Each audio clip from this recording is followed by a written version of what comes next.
Howdy y'all and welcome. Hope everybody's doing well out there so far. As you can see, there's an enhanced risk issued for some severe weather. Also includes a slight and marginal risk zone for really much of the central part of the country. Now, these risks are mainly going to be driven by a high wind and a large hail threat with a few tornadoes possible, as there's a 5% chance over here in Nebraska and a 2% chance which extends all the way down into Kansas and Missouri. Now keep in mind, even if you're under the low end threat for tornadoes, you can still get in on that tornado. Make sure you have a way to get alerted and know where to go when that tornado warning gets issued for your location. Now, as we move off into Saturday, there is another chance for some severe weather. There's a marginal risk which goes into effect from Wyoming on over into Illinois. Now, all hazards are going to be possible, which are going to be low end threats, including tornadoes, high winds, and large hail. Make sure, even if you're in a low end threat for tornadoes, again, hyper weather aware. As we move off into Sunday, there's another marginal risk in effect over here by Idaho and down here by Colorado into Texas. Now, we do not know what the main hazards will be just yet, but make sure you stay tuned to my X and Facebook pages, as these are most likely going to be low end threats.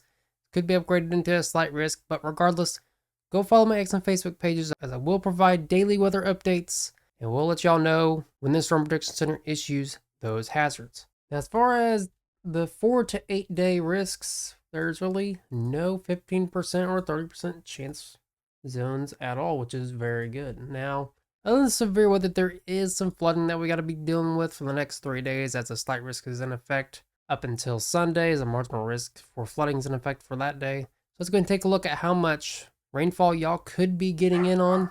As we take a look at the precipitation totals for the next 3 days, we can see that within the slight risk zones, expect right around 1 to 3 inches. And of course, within the marginal risk zones, I would of course expect right around an inch. Locally, higher amounts are going to be possible, so keep that in mind. Watch out for flooded roadways and be aware of this if you live in a flood-prone area. So now, let's go ahead and get into the timing of the worst of severe weather for the next 3 days. And to take a look at this, we're going to take a look at the HRRR model. Now keep in mind that date and time is up here if you ever want to keep track. As we push this forward, looking like this is going to be a late evening into overnight event if you live within the enhanced risk zone. Now, of course, if you live within the marginal risk zone, looks like right around the late evening into overnight event is looking likely for y'all. Over here within the enhanced risk zone, it looks like you could be coming in on some large hail by right around 1 o'clock in the morning. So you could be getting woken up by high winds and large hail through the overnight hours. And as we take a look at what kind of wind gusts y'all could expect, and then we'll get into the tornadic parameters. We can see it right around 8 o'clock in the evening. You could expect upwards of 30 to possibly 60 mile an hour wind gusts in some areas. This could cause power outages, so be aware of this.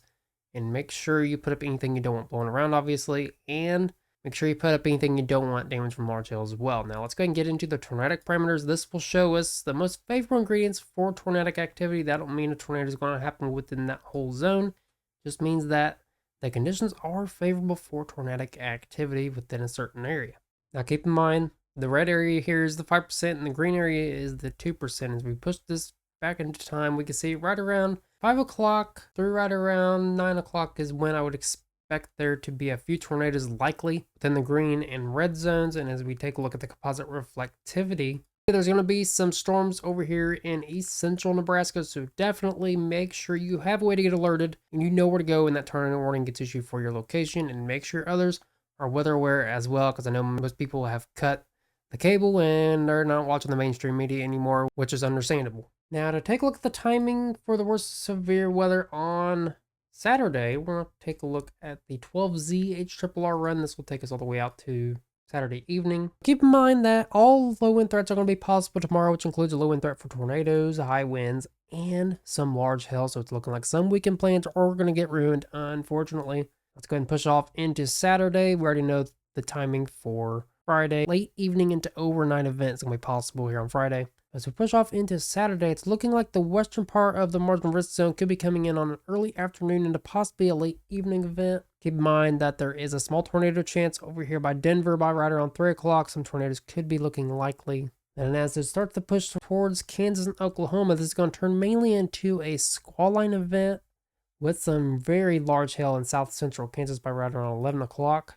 Make sure you put up anything you don't want damage from hail, by the way. Winds could be gusting to upwards of right around 40 to 50 mile an hour, with some areas getting in on almost 70 mile an hour wind gusts. So definitely power outages are looking likely, so be aware of that. And put up anything you don't want blowing around as well. And it's also looking like some clusters of storms are going to be possible over here by Missouri right around 11 o'clock. Keep in mind, there is a tornado chance over here as well as we take a look at the tornadic parameters to determine if there will be any tornadoes within any of these supercells by right around 11 o'clock. We can see that the tornado parameters are right around a 1.5 out of 10, 1.7, higher than here on Friday. So definitely make sure that y'all are hyper weather aware within any of these colored zones here for tornadoes, and make sure that you are aware that damaging winds and large hail can be as destructive as tornadoes. And I would not be surprised if they up this risk to possibly a slight or enhanced risk. But regardless of whatever risk you are under, make sure again, hyper weather aware, know where to go when the tornado warning gets issued for your area. And of course, as we push further into the early morning hours of Sunday, it's looking like this is going to mainly turn into a big old flash flooding threat, as there is a slight risk for flooding over here by Missouri. So to be aware of flooded roadways, and if you live in a flood-prone area, turn around and do not drown. Now to take a look at the timing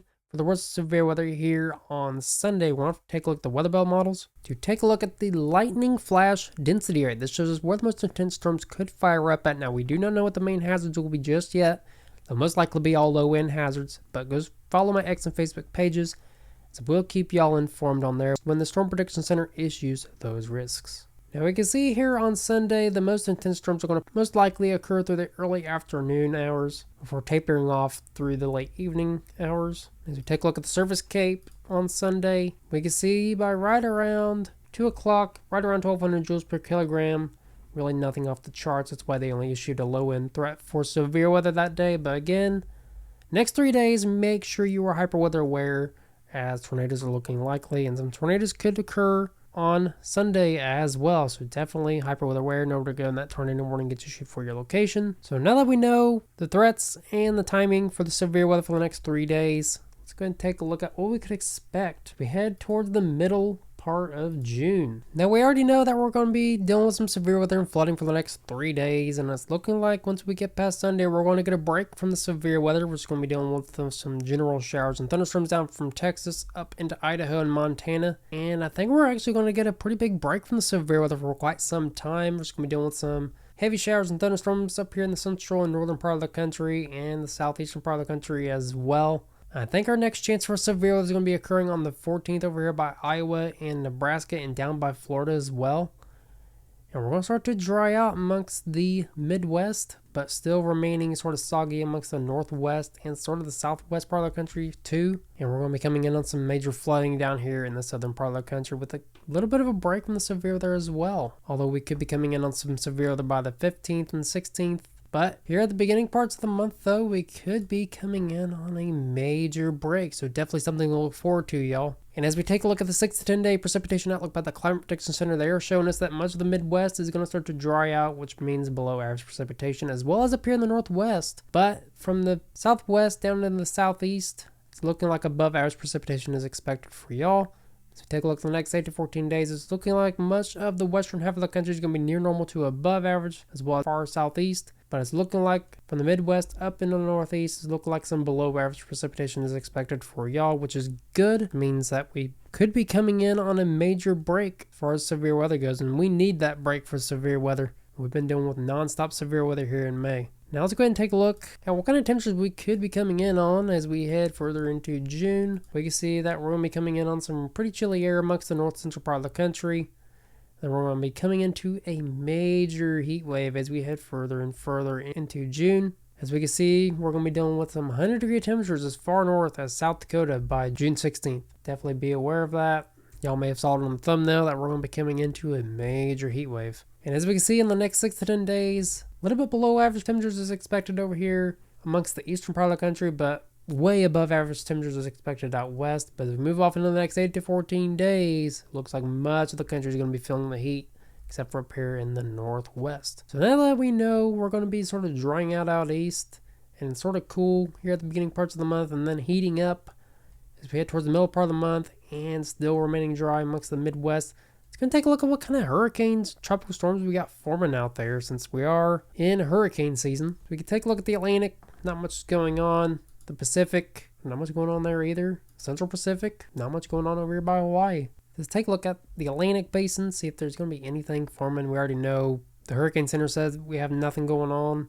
But it's looking like not much activity is going to be going on out there in the Atlantic at all, which is pretty good news. So if you like the video, make sure to hit that like and share button so more folks are informed about the weather. And make sure you subscribe, notifications turned on so you never miss an upload. Because here at Wins Weather, we try to make weather forecasting fun and informative. If you have any feedback for me, leave it in the comment section down below the video, as feedback helps Freddie the viewer better informative content in the future. Like, comment, and subscribe. And until next time, appreciate y'all for watching, and never stop forecasting.